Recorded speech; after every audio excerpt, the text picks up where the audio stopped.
Now, our next speaker is our chairman, Benoit Salle. Now, we have asked him to come to speak. I mean, Benoit was already introduced. As I mentioned, he's an executive of many companies that are operating in Africa. He has been champion for decades. Benoit, can you tell us a little bit on what do you think about this whole Africa and continental free trade area? As a businessman, what are your thoughts that you can share with other Canadian companies?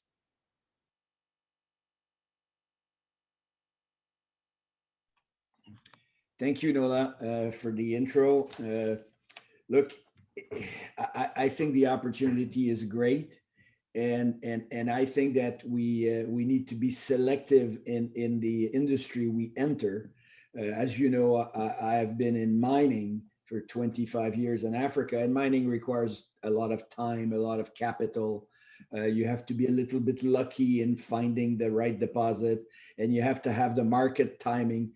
I don't think we should recommend that to our participants. I mean, if you are in mining supply, sure, contact all the Canadian or all the mining companies. That's fine. Energy, we are in energy. We build solar power plants.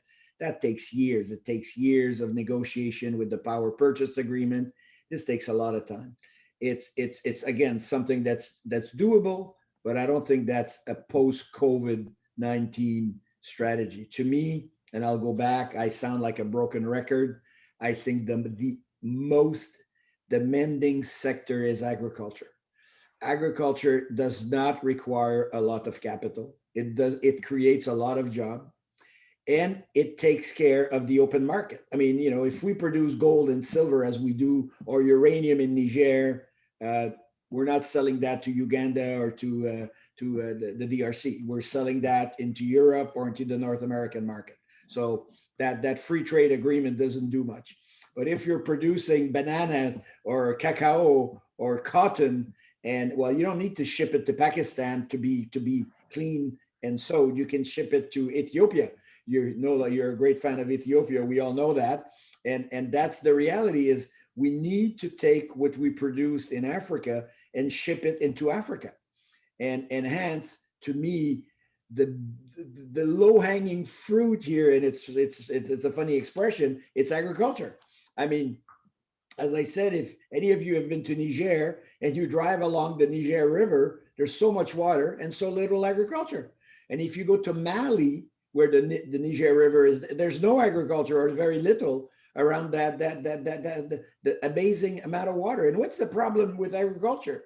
What do you need? Sun and water, and it's not developed. So if I am a Canadian entrepreneur and I'm saying, okay, well, I have an expertise in tomatoes, or I have an expertise in blueberries or in strawberries, and Dr. Amani knows. I mean, in Egypt, the amount of strawberry they produce for the European market is mind-boggling, and you know what? That you can create an economy by developing your agriculture. And that's what Houphouët-Boigny said in Ivory Coast when he was in power. He said, we don't need to develop the mining sector because that will come. We need to develop agriculture. And look, I mean, the economy that they have, and they're beside Ghana, which also has a very strong economy. So my saying to everybody is, sure, you can look at mining, sure, you can look at energy, you can look at being the internet provider, sure, you can do all that. But if you want to go in, make a difference, do it very quickly.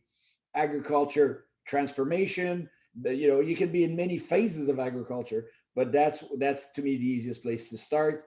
I have to say that for anybody who wants to go in, the Canadian embassies, our Canadian ambassadors are doing an amazing job with their trade commissioners.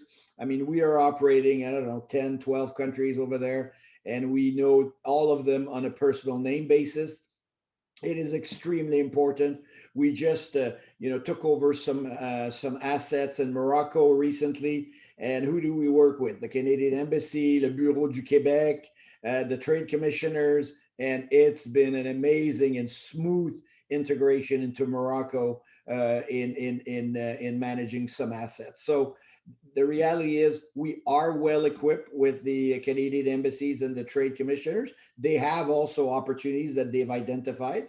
And I think now it's a matter of us selecting what area we want to go. Is it COMESA? Is it South Africa? Is it Central Africa, like Carol will talk about with the DRC, and or is it West Africa? But at the end of the day, the embassies are there, the trade commissioners are there, and again, 1/3 of the land is in production at 1/3 efficacy.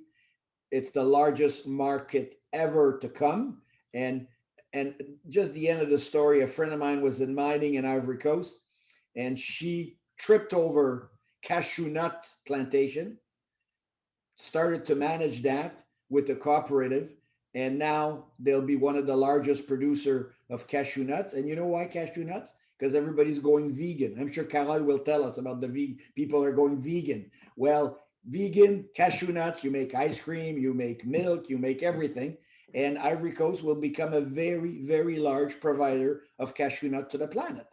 And someone from mining went into this, and now she's leading, I think, the largest, one of the largest company anyway, in cashew nuts in all of West Africa.